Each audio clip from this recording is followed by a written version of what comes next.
Hey, it's me, MC. So, what if I told you that every year, the day after New Year's, after we've told people all kinds of resolutions, and now we're thinking, yeah, right, those are the ones that I made last year and never accomplished, or I got halfway and I still don't see myself achieving what I had planned?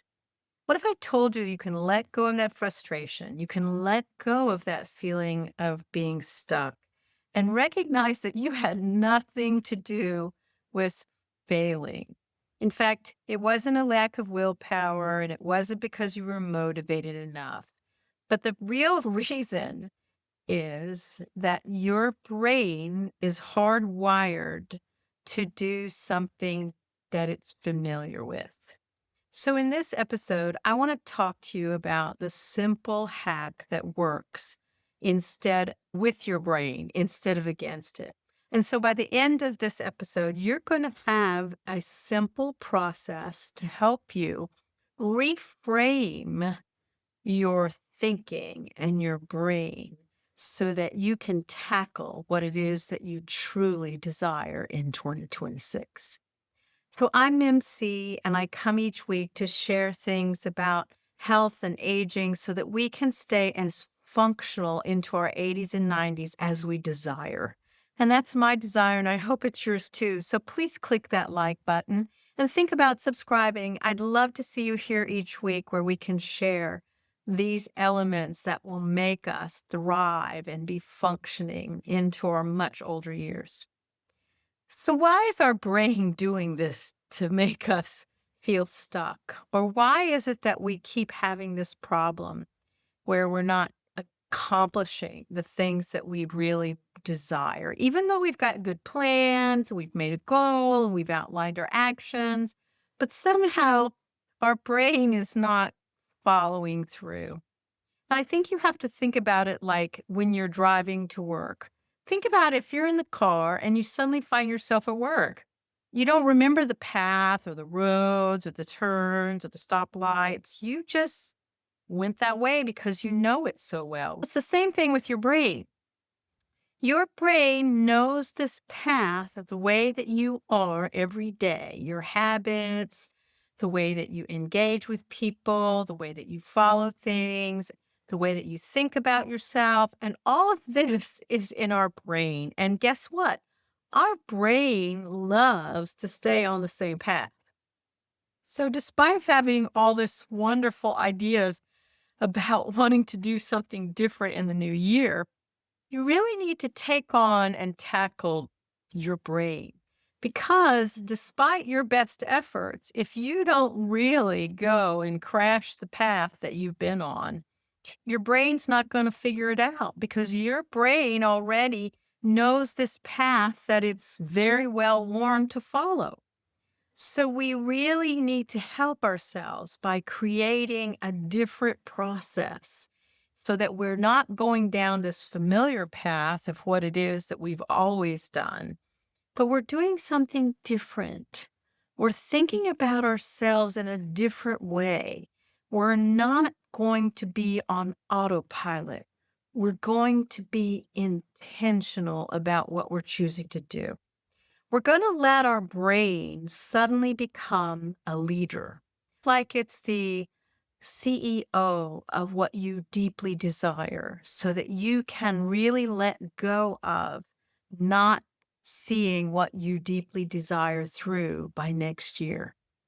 So, what do you think it is that drains that part of your brain that sends these crazy messages back to the process of what you've always done? It's not surprising. It's stress.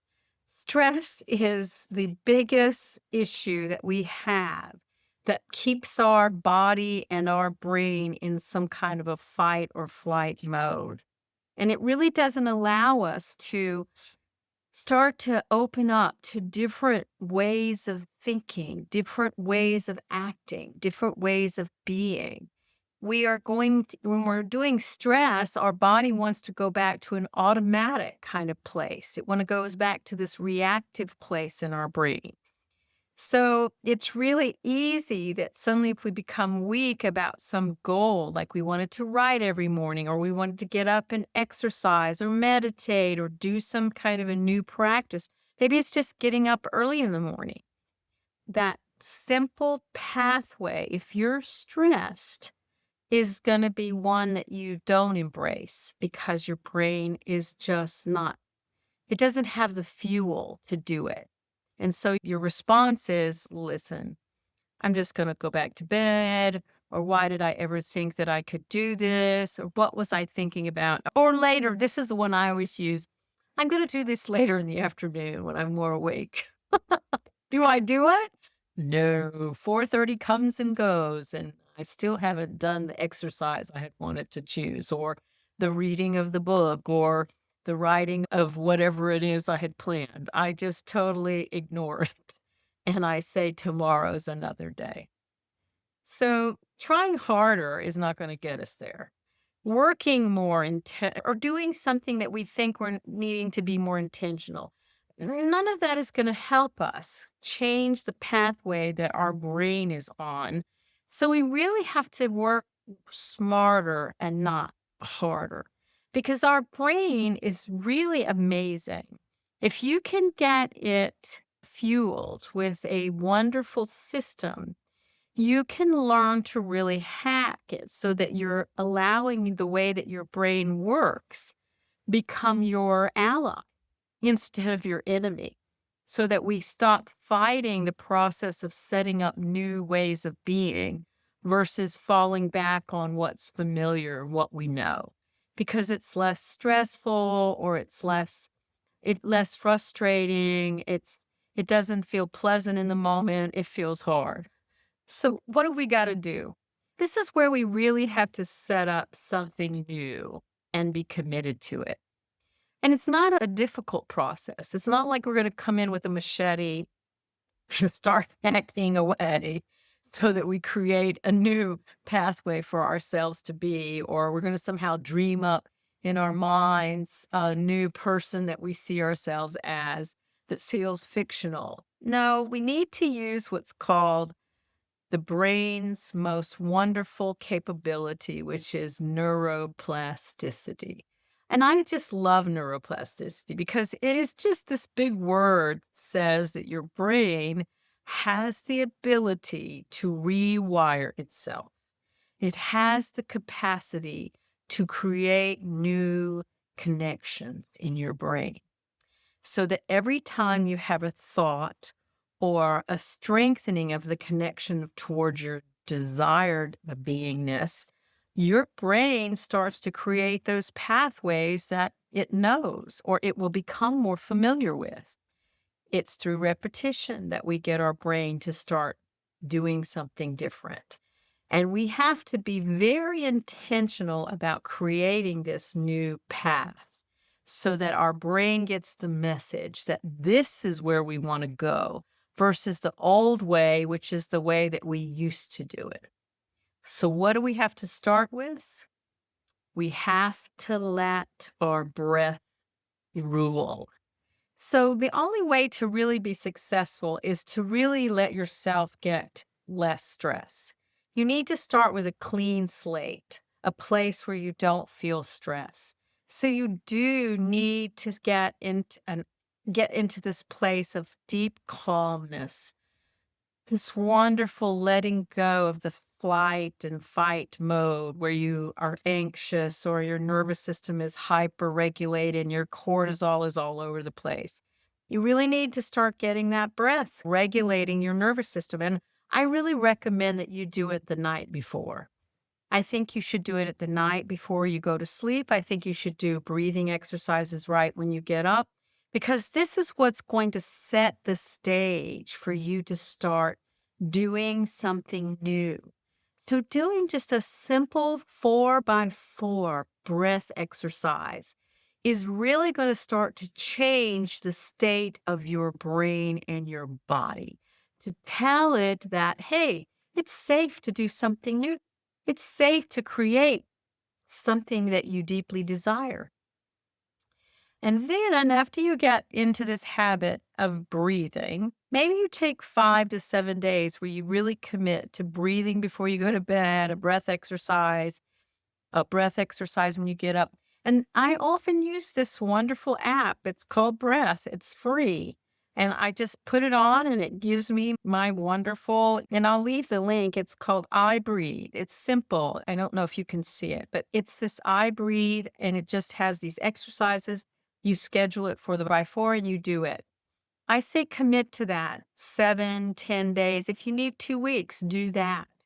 Set the stage for you to truly hack your body and become more connected. The next is you have to really envision what it is you want to see and be and do. And you need to make it so concrete, like very descriptive, very detailed, very measurable. Like for me, it's like I'm going to get up 1 hour earlier than I normally get up. And during that hour, I'm going to do the following 3 things on the following schedule. And once you've got that very concrete, then really give yourself a mental imagery of seeing yourself setting the alarm, getting up the next morning, feeling that feeling of, oh my goodness, I'm giving myself this special time. And maybe what you do is you give yourself a reward if you keep doing it straight in a row 5 days. Give yourself a reward, whatever it is. Buy a new lipstick. If you're a guy, go out and get yourself some new gym clothing, whatever it is. Give yourself a reward. This small, tiny action of doing something that makes you feel that sensation of accomplishing what it is, the new pathway of doing. Then you're going to start talking to yourself about what it is that you're going to be doing. You're going to talk about it. You're going to write about it. You're going to do everything you can to envision what it is that you're going to do on good days, on bad weather, when you don't feel so great. You need to talk through all of this so that you can truly connect about the new person, or not really the new person, but the person that you are embracing of who it is that you deeply desire. And that you're starting to see yourself as someone who is an early riser. I'm someone who's always said, I don't get up early, but let me tell you something. I'm really wanting to give in to this and truly become someone who does get up early. So you give yourself a reward after you've done this several times. You acknowledge it, you put it all together.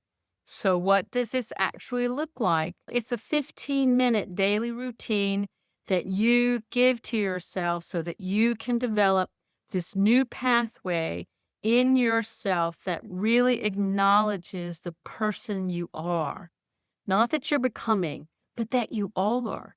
You're going to do a breath exercise. You're going to do some vivid visualization that really embraces the sensation of what you're accomplishing. Then you're going to speak it out loud and maybe write it down. And you're going to do this every day. And at the end of each day or at the beginning of each day, give yourself a couple of minutes of gratitude. Like you're really allowing yourself to embrace the truth of who you are or the deep desires of who you are, that you will do this and you will see yourself becoming what it is you deeply desire. I think all of this sometimes sounds what this people call this manifestation. And I think many people think of it as a magical or spiritual woo woo, and that basically we're all going to just somehow find the connection, and all of our connections will lead to deeper success. But you know what? There can be a struggle if you are someone who has some depression, anxiety, or trauma in your life. Those things can really deter your ability to take action on this tool and build these habits. But it's not impossible.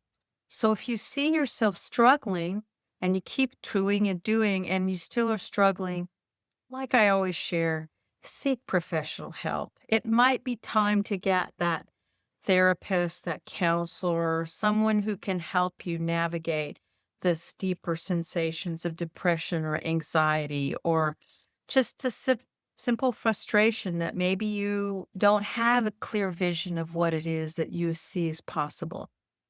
So finally, just know that we have all been failing our goals and that it isn't a flaw in us.